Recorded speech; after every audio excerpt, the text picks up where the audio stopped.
We now welcome Dan Iluz, member of the Israeli parliament from the Likud party. He joins us from Jerusalem. Thank you so much for your time. So there is much discussion about the day after. Let's start with these latest reports. The US, Egypt and Qatar pushing Israel and Hamas to accept a detailed plan to end the war. It sees the hostages released. It eventually leads to normalization and talks for the establishment of a Palestinian state. Now, you have stated it would be a dangerous mistake to reward violence with statehood. Tell us more.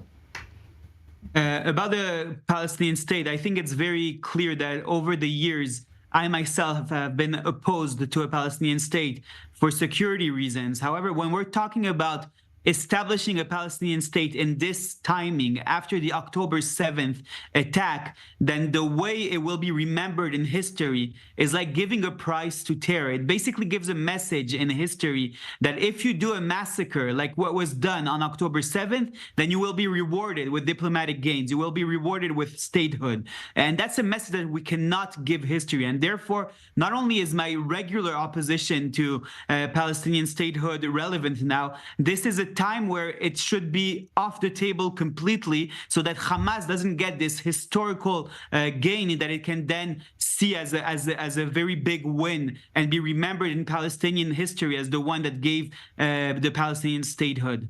So what then does the day after look like? Talk to us about viable solutions. So I have to say that the day after is nowhere close, and we have to start by saying that very clearly. The war is nowhere close to ended, and what we're going into right now is actually an interim period, what we call in Israel the third phase of the war. And it's an interim period where I actually, together with three other members of Knesset from the Likud, drafted a proposal on how this interim period should look like. When it comes to the actual day after, we're not dealing with it right now because it's nowhere close. It might be that we would have some international players have a role in giving some civil assistance to the Palestinians, some of the more moderate Arab countries. This is something that we in Israel are obviously interested in, but it also depends on whether these countries would be interested in coming in. I want to tell you that from some talks that I have as the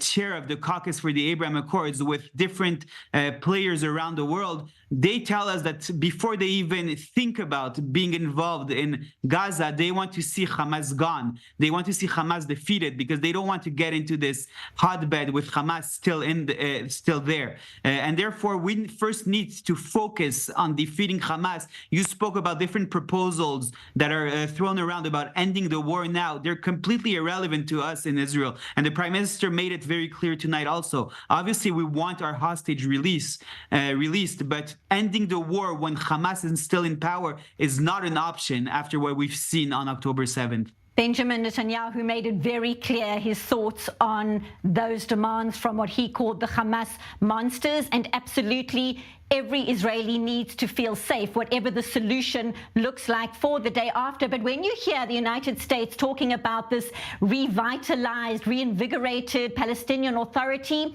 and you're talking about moderate nations who were involved with the Abraham Accords, is there some kind of middle ground? Is there some kind of avenue or channel for something that works down the line? Your thoughts?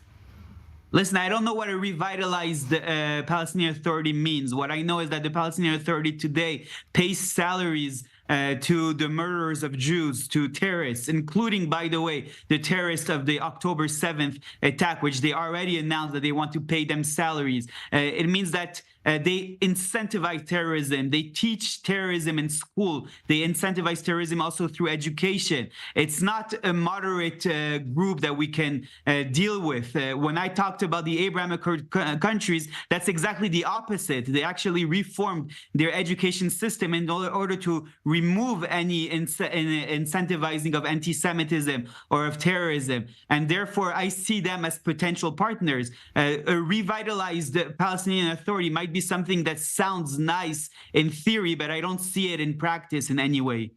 And it's not clear that the Israeli public is ready to deal with exactly that when they don't know exactly what a revitalized Palestinian Authority means, but certainly something that is being pushed by the United States. Thank you so much for now, Dan Iluz, member of the Israeli Parliament from the Likud Party. Thank you very much for being with us on I-24 News.